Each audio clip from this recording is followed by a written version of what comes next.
Nissan's S chassis and the SR20. Is there a more Japanese dynamic duo than these two? Well, today we're going to find out.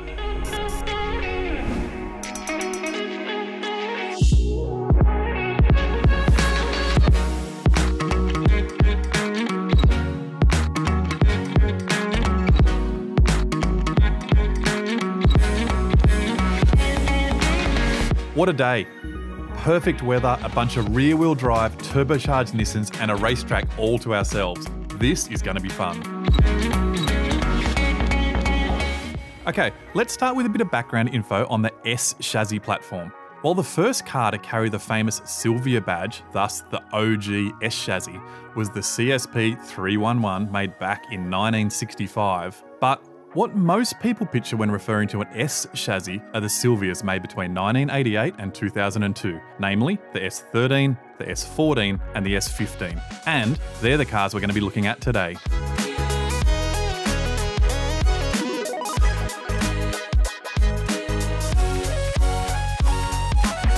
It's worth mentioning here that North America didn't get many of these, and that the ones they did get were powered by an asthmatic, naturally aspirated 2.4 litre iron block K824 engine. It's pretty sad, really.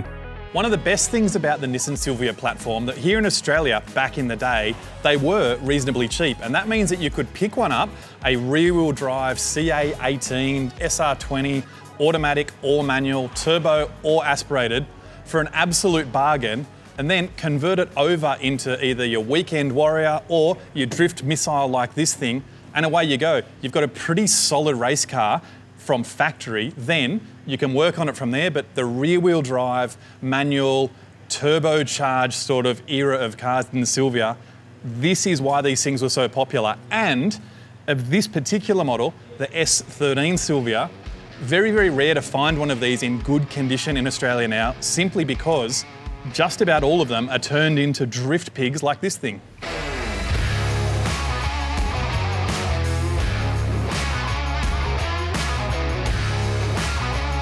I'm Anthony Hectic Bilic. This is my Nissan S13 Silvia. It runs a SR20 powered Neo Vivio engine, running about 31 pounds of boost, about 425 kilowatts at the wheels. The famous JDM Combo, the Batman and Robin of the Japanese tuner car, which is Nissan's SR20 and the S chassis, started with this car, the S13 Silvia. Introduced in 1988 and originally powered by the Nissan CA18DET, the engine was changed to an SR20 in 1991.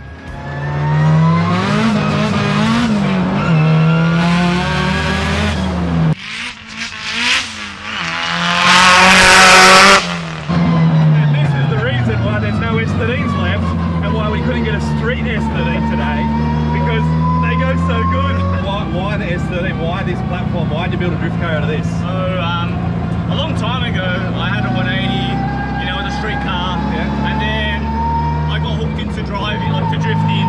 So I thought, you know what? Let's buy a purpose-built S13, like a cheap S13. Well, like I said, the first one was 5,500. It had a C18 in it, this and that. But this one now is sitting in. My mate had a rolling shell, wanted to get rid of it, yeah. And then I went all out with it, pretty much. You know, spot weld the whole chassis, roll cage. You know, as you can see it now. And the platform's obviously so solid as a drift car that we know exactly what to do to get the thing set up and drive it well. Yeah, 100%. That's like. In Japan, they say it's light and nimble, it handles, you can pretty much, you do little mods to it and it handles unreal, you know what I mean? That's a drift car, you know?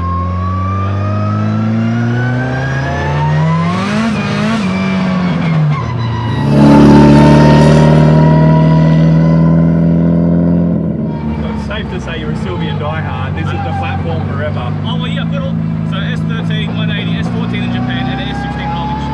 So how many parts interchange with all those cars? You're pretty good? That's the best thing about Nissan, like everything's interchangeable. And like by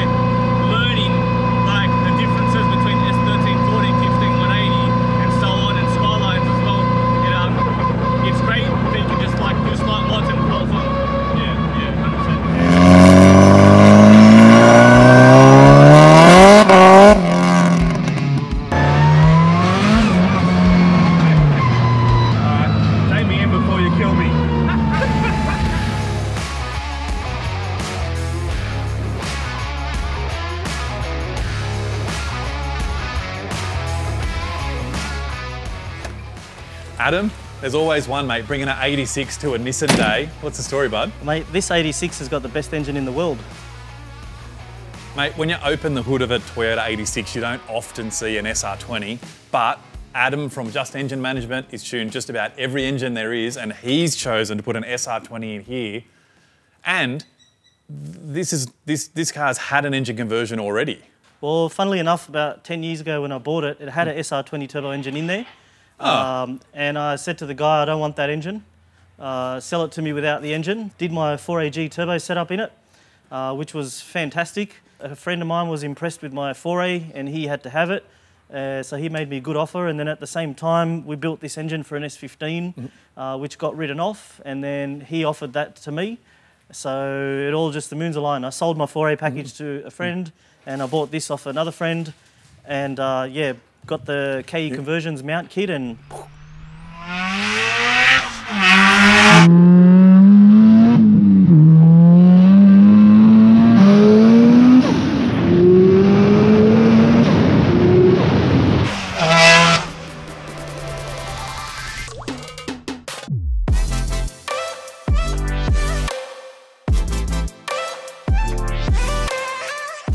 My name is Matthew, this is Megan. Today we've brought the Mighty Car Mods 180SX. The ethos of this build is to be the ultimate street, tasteful, modified 180SX. It's had many restoration modifications done to it, such as an upgraded fuel system, upgraded ignition system, bolt-on turbo, intercooler, and many other tasteful mods.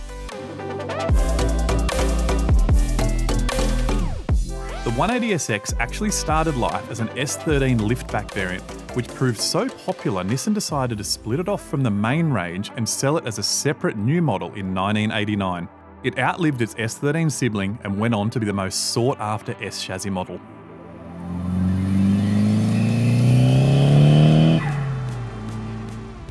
Well, this is a bit of a change from the only S13 we could get, which is a real race car. Yes. A drift car, because they're all drift cars now. It's kind of wrong to leave it stock now, I feel like. Yeah, tell me why. Why do you like this car? I love this car because it is absolutely something so different than what I'm used to. Right. And I know for personal reasons with the boys as well, Blair owned an S13 when he was younger. This feels like you're driving a car. You know what, you've touched on something there that's nice in these Japanese cars, that like the raw driving experience that so many people talk about that you can't get in a lot of the later model cars. The 180 will take it. This thing is an incredible platform, and for the work that it's got done, it feels really good. It is so impressive, and I think there's so much to be impressed with about this car. What do you reckon, everyday car? Could you drive this every day? Oh, 100%. Because it's about style in this car, it's not all about the speed for this thing. And that is it.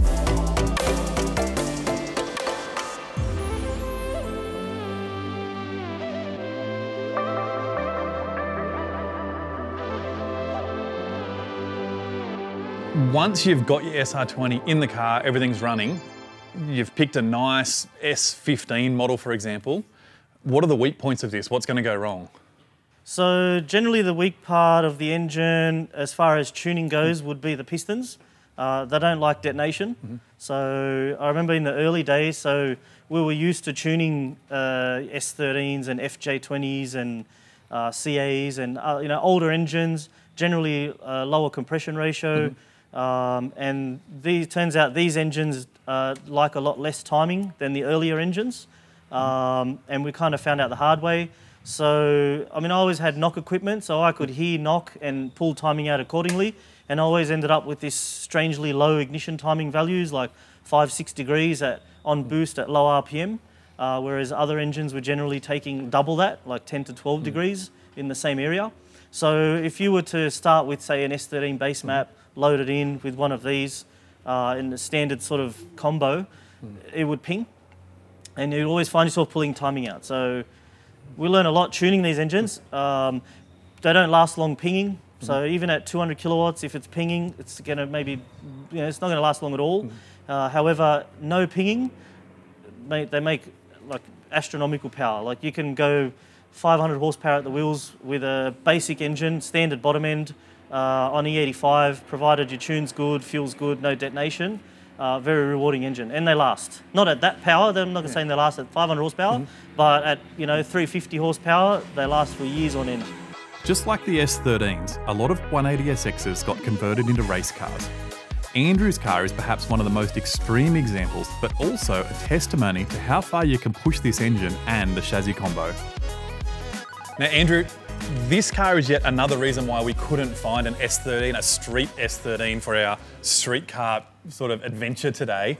Mate, this is a full-fledged race car. Can you tell me a little bit about it? So start with, like, what model is it?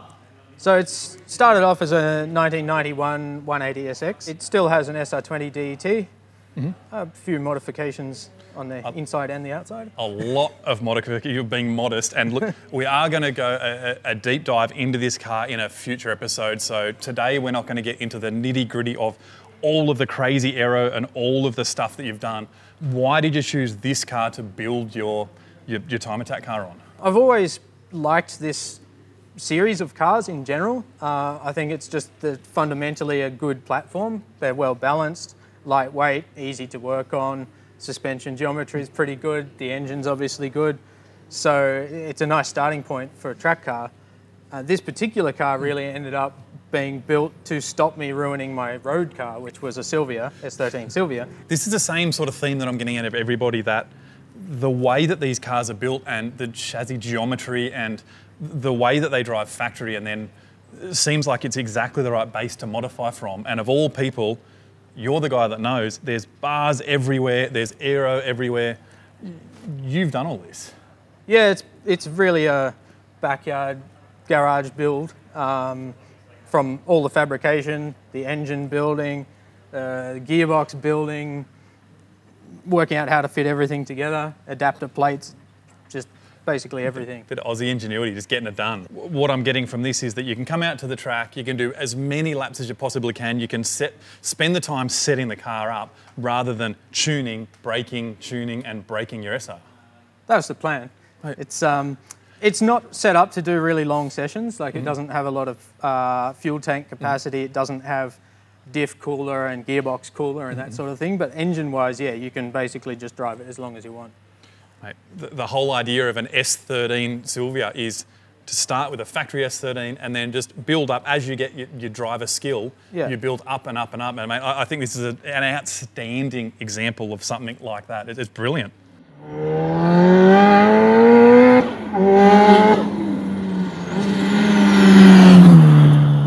The next thing on these things, the cylinder head. People talk about them a lot. The rocker arms, rev limiting, all of this sort of stuff. What's happening up the top there and what's the common problem? Well, common problem is driving like a maniac, sitting it on the limiter. I find a lot of it to do with rev limiter. So if you do ignition cut, it puts a lot more strain on the valve train, so you run a higher risk of having a rocker issue.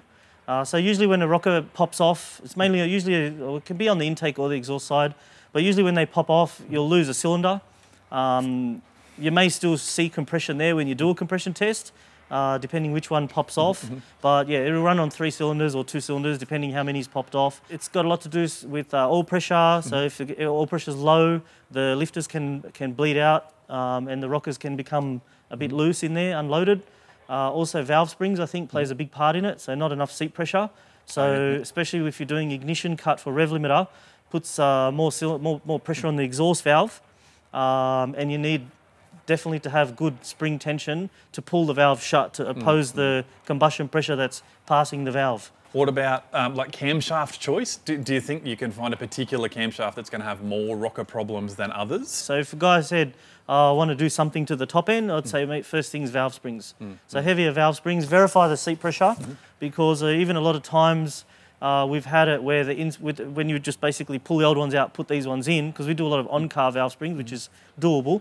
But sometimes we get snagged where there won't be enough seat pressure at that installed height. So we may have to pull them back out and put a shim or a spacer underneath the spring, just to preload it a bit more. So even though it says it's 90 on the seat in the spec, but installed in that engine for whatever reason, it may only be 60.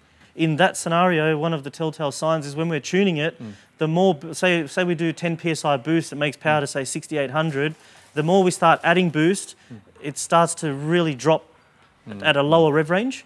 But the telltale is that it doesn't just roll over, it drops off sharp. So you'll get to a point where power's coming up and then sharp. And then the more boost you add, the lower in the rev range it happens. If you grew up in the 1990s and the early 2000s, you'll remember that the tuner scene was full of Silvias. They dominated the street scene as well as the show scene. And why is that? Well, they were fairly easy to modify and they just looked so damn good.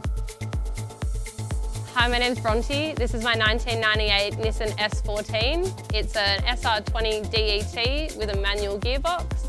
It's got a 2860 RS Disco Potato Turbo, upgraded intercooler, and everything else is as you see. Introduced in 1994, the S14 was lower and slightly wider than its predecessor. With a longer wheelbase and track, the S14 was rumoured to be heavily influenced by the popular Nissan Skyline. One for the trivia fans, the S14 was the first S-chassis car to come with a 5-stud wheel. The earlier version, known as Zenki, was the first to receive Nissan's variable cam timing system and a Garrett T28 ball bearing turbocharger. The S14 received an update in 1997 with a more aggressive front end and a new Garrett turbocharger that featured a ceramic core. This version became known as the Kuki. So tell me, we'll start from the beginning, I suppose. Like, why do you have an S14? What's the attraction here, or like, this is your daily car? So it was my daily car for about 4 years back in 2016 when I picked it up. Right. So it's a great car to have. I've loved it for the last 6 years that I've had it. Building it from what it was, a really run down engine didn't work, red paint, but it was like 18 different shades of red in each panel. Yeah, right. To this is a whole nother level. Most people don't recognize it anymore, which is really cool to see. So I love it. It's a little part of me. I've had lots of different cars and I've had opportunities to drive lots of different cars, but I feel like this is the one that has really stuck with me. So the idea of the Silvia and the Silvia lifestyle, like, you obviously take this out cruising. Are you part of like the Silvia Club in Sydney, or how does that work? Yeah, so I'm part of lots of clubs. I actually work for Shannon's Insurance, so working for them, you definitely get to know a lot of different clubs. But you've done an awesome job of it, and definitely kept in the style of the car. You know, that this Japanese style. You know, like very, very nice, tasteful mods inside, but with the wheels and the kit and the exhaust and intercooler and everything outside, I love it. I think it's such a cool car. Thank you so much.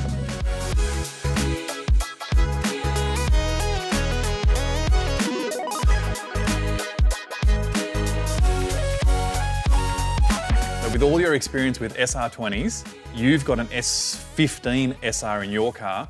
Tell me a bit about S13, S14, S15. Which is the pick of the engines? If you could choose one, which one do you choose? Yeah, look, well, I have an S15 engine, and that is my pick of the bunch, mainly because it's got the VCT. The S13s don't have the VCT. The S14 and 15 SR20s do have VCT. So variable cam gives you a lot of extra bottom to mid without sacrificing top end. So good all-round power curve from those. Keep in mind, for our American friends who didn't get the SR20, the VCT in these is an on-off switch style thing, not continuously variable. So we've got an on-off switch on the inlet camshaft. What other sort of performance aspects for the SL, for the S15, would you think is a better thing than the S13 or like the red top or the S14, for example? From factory, they've got bigger injectors, bigger turbo. They do make a little bit more power. Generally lower Ks. Being Australian delivered, the car's usually better cared for, so a bit better history on the engine, generally speaking. So they are starting to become a bit rare now compared to before. Back in the days, the $2,000 you could buy yourself an engine, and with a 6-speed, $2,500 you get it with a loom and a computer. So pretty much, you know, like most of the conversion. As is the case with most cars, the last model in the lineup is usually the best one, as the manufacturers iron out all the kinks and get all their systems performing at their best. I think that's the case here with the S15, considered to be the best S-chassis car in the range.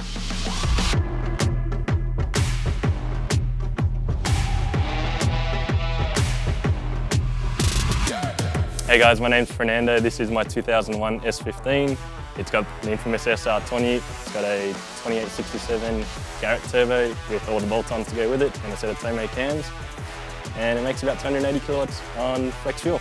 Released in 1999, the S15 scored a new SR20DET with an upgraded T28 turbo with a factory-claimed output of 164 kilowatts. It also featured the first 6-speed manual transmission in the S chassis, 4 piston brake calipers, and for the first time, the viscous LSD was changed out to a helical LSD. Interestingly, the S15 was also offered with a 4-wheel steering option. How did it all start, mate? Like, where's the SR love, or where does the S15 love come from for you? I actually wanted an S14 when I was looking for a car.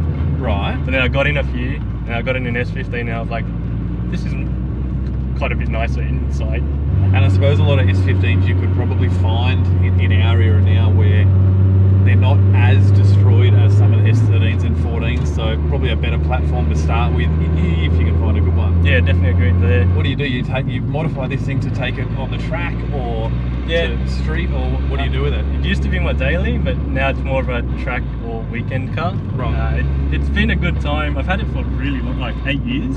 Yeah, right. Oh, awesome. It should be, and it, you know what? It shows that it's perfect. Yeah, it's like it's evolved into this. The power that you've got in this is probably exactly the right amount for an SR20. Yep. Where if you've got a bit of the headwork and a bit of the top end stuff, but this is still stock bottom end, stock oil pump. Yep. Yep. So this is probably the perfect amount of power for this thing. Fantastic. So this is it, mate. This is what all the SR boys talk about, the VE cylinder head. So first things first, like you can tell that it doesn't look like an SR20. Do you know, like roughly sort of what cars do these things come from? So, 2 different model cars. There's the Nissan Primera, which is like a Japanese spec Pulsar. They come out with a SR16 VE, so they're actually a 1.6 litre, but still SR. The head can come off there and go onto our 2-litre bottom ends. And they also came in the Nissan X-Trail, so as a SR20 VET, so turbocharged from factory. Isn't that a crazy car to think that like a little suburban 4-wheel drive and the cylinder head on it is so much more, like it's got to breathe better, right, than a 13, 14, 15? Oh, yeah. So we see gains just from going from DE to VE. We'll see like same boost, 50 kilowatt gain with earlier response due to smaller primary cam and another 500 to 1,000 RPM up top from the bigger secondary cam. Seriously? The SR20 proved so popular it was used in a variety of different applications, from small SUVs like the X-Trail to a family sedan like the Bluebird, and most importantly the Pulsar range, which included the mighty Nissan Pulsar GTIR, an all-wheel drive turbo hot hatch that competed in the WRC with the likes of Stig Blomqvist and Tommy Mäkinen behind the wheel. Generally converting from east-west to north-south to rear-wheel drive, there is a lot of work to be done. So this is why it's not really considered as a bang for buck combo, because the head on its own to buy is 2,000 plus. And then you have to buy a forward-facing inlet manifold, custom exhaust manifold. You've got your solenoids on the back of the head for the variable cam, for the VVL. Which we're going to foul here. So you buy a relocation kit for the solenoids and feed them all pressure from the block, from the bottom end. Yeah, right. I'm still blown away a bit, to be honest, that in all of these performance cars, that the cylinder head that we want is out of a mum and dad little suburban hatchback thing, which we did not get the VE engine in this country at all, I don't think. No, we didn't.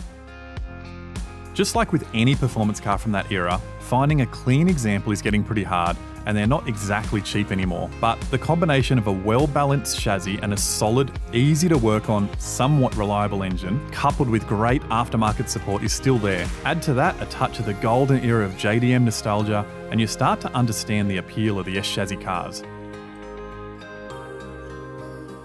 Now, after spending the day with these S-chassis diehards, I can really see what they're on about. These cars used to be cheap back in the day, meaning that there's a heap of aftermarket support, heaps of body kits, heaps of engine parts, plenty of stuff for that mighty SR20. And that really does make it the quintessential JDM tuner car. As always, thanks very much for watching. My name's Scott. I'll catch you next time.